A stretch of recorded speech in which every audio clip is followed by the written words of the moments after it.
I have to tell you, I am really glad to be here today. This has been such an amazing week for me. First off, I was blessed to be a part of delivering the children's Bibles this week, and it was so much fun to see our young children and their families and to meet them in person, if you will. It was a great opportunity to see what this church means in the lives of so many of our families. And then to hear this beautiful music this morning and to see these. One of the things I like about virtual worship is that it gives us more variety of voices in worship and how we have these pre-recorded scriptures and can use so many different people as part of the process. So thank you one and all for all that you've given to make this worship special today. Would you pray with me? And may the words of my mouth and the meditations of our hearts be acceptable unto thee, O Lord, our strength and our Redeemer. Amen. Well, it's been said there are only two sure things in life, death and taxes. I don't know too many people that enjoy paying taxes, but it was even worse in Jesus' day. The Romans levied many taxes on their occupied countries, including a poll tax, which was required of every adult. Well, this tax infuriated the Jewish people because it forced them to pay homage to Caesar. It was so hated, in fact, that in AD 6, Judas of Galilee led a vain attempt against the Romans because of this very tax. So when the Pharisees and the Herodians team up to trap Jesus, they think, now we've got him. Either way Jesus answers, he would lose. If he answered, no, don't pay the tax, the Herodians would tell the Romans and Jesus would be executed for treason. If Jesus answered, yes, pay the tax, the Pharisees would tell everyone and Jesus would lose popularity in supporting such an unpopular tax. There was no good answer except the response Jesus gave. How much would it cost to be a member of First Presbyterian Church?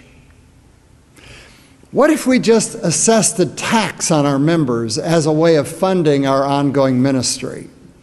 They did that in colonial times in this very area.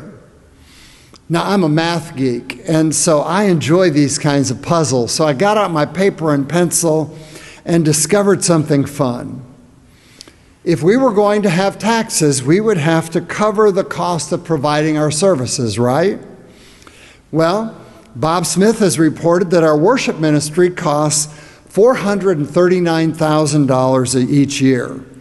And if we have an average of 400 worshipers, that would mean that it costs about $1,100 per member for worship. So that if you're a couple, that would be $2,200, a family of four, $4,400, and so forth. Well, because there are fewer involved in education, that costs even more. It's about $2,400 per person. So multiply that by the number of family members who attend some part of our education program, and you can add that on to the amount for worship. And then you do this for each of the ministry areas, multiply by the number of your family, and then you have your tax. See how easy? Well, now some of you may be thinking, Bob, you're not figuring correctly. You need to divide the cost by the total membership, not just those who participate. And I see your point. So if we took the total expenses, $1,192,000. Wow, that's a big number, isn't it? And we divide that by our total membership, the per member amount would be about $1,000. But I would quickly add that almost two-thirds of our members are not involved in our congregation. We never see them and they provide no support. So a truer figure would be about $3,000 per member per year. That would be our tax. Aren't you glad we don't have taxes? Our church decided on a different approach to fund God's work and at the same time to encourage Christians to grow. Instead of taxes, we choose to trust. We don't require a certain amount from each member in order to participate in the life of the church. No. Instead, we make church free, if you will, and simply trust our members to determine in a fair way how much they will give to contribute toward this ministry. Now, this system means that there are times when the church leaders will come to the membership with reports on the ministry and mission and the projected needs for support, which is exactly what the session is doing right now.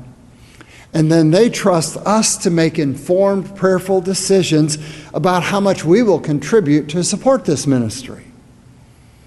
And then we trust them in turn to make good plans accordingly and to keep us informed on the ministry.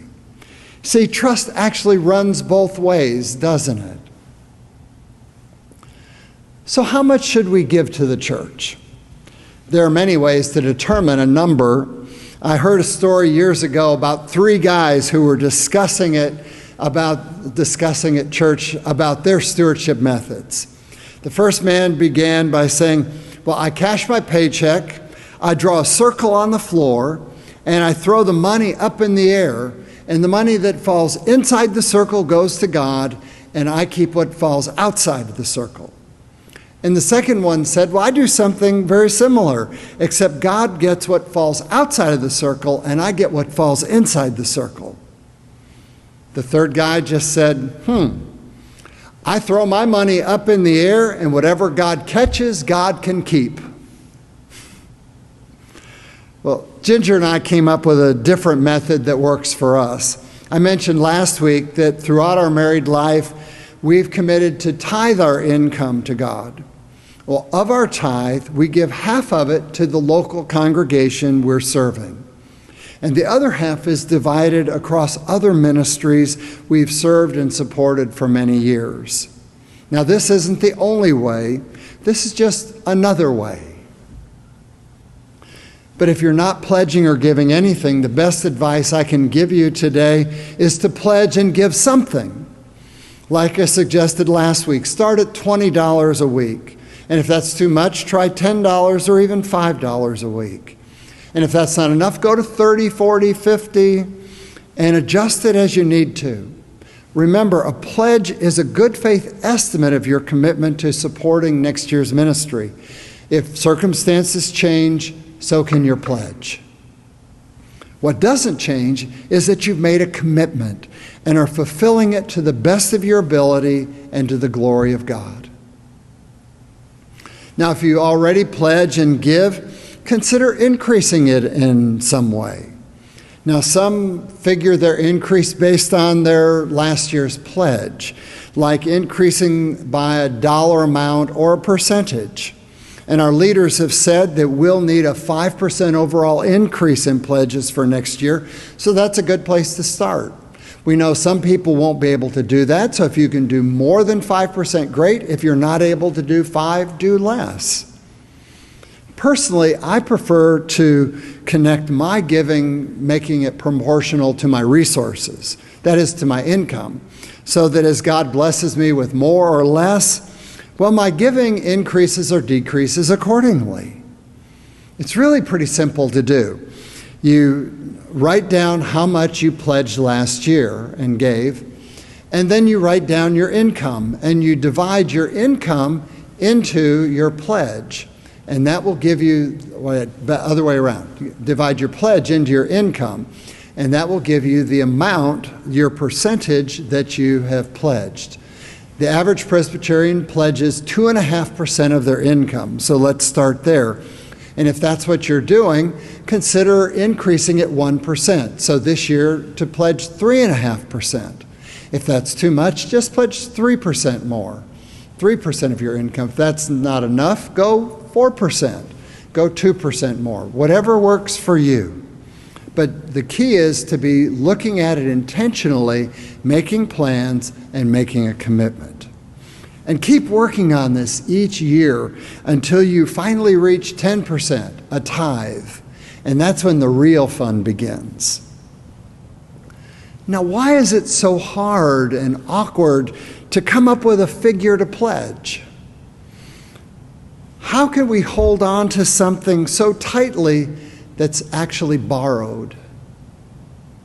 When we have something for a long time, sometimes it's hard to remember where it came from. If we borrowed a tool and it's been in our garage so long that we can forget who we borrowed it from, and we can begin to assume that it's ours because it's been in our garage a long time. It's easy to forget where it originally came from, and we can assume it's been ours all along. Well, Jesus caught them at their own game. Instead of saying yes or no, he simply said, "Show me a coin." And apparently Jesus didn't carry cash, or he was just springing their own trap on their own little fingers. As they reached into their purses and pulled out the graven image, the Jewish leaders knew they were caught in their own trap. They had already given in to Caesar and were simply trying to take Jesus down with them. The trappers were trapped by their own trap. Whose image in which are we made? Whose image is impressed on each and every one of us? See, trust goes both ways. Shannon Johnson Kirshner, that amazing pastor at Fourth Presbyterian Church in Chicago, suggests that we look at God's ownership in two ways. What if instead of just looking at saying, everything we have belongs to God, she starts, we also say, everything that God has belongs to us. I love that. This trust thing goes both ways. Well, a little girl went to the doctor for her checkup. The doctor wanted her to feel comfortable, so she asked the little girl questions as she did the exam. She looks in the little girl's ear and asks, "Is Minnie Mouse in there?" And the little girl says, "No."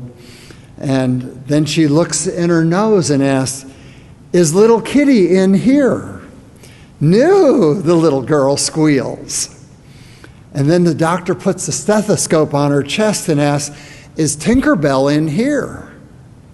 And the little girl suddenly gets serious and says, "Oh no, Jesus is in my heart. Tinkerbell is on my underwear." Now, friends, I don't know exactly who's on your underwear this morning, but I do know who's in your heart. Jesus, the perfect embodiment of God who came to live among us and reveal God's real nature and deepest desires. Jesus, the teacher who spoke truth that confounded the stubborn and gave hope to all who would listen. Jesus, the Savior who gave his life that we all might have life now and forevermore. Jesus, who reminds us of the image in which we were made and for what sacred purpose we were created. Friends, we know that Jesus is in our hearts. God has placed him there for a sacred purpose. And God trusts us to see the resemblance and to respond accordingly.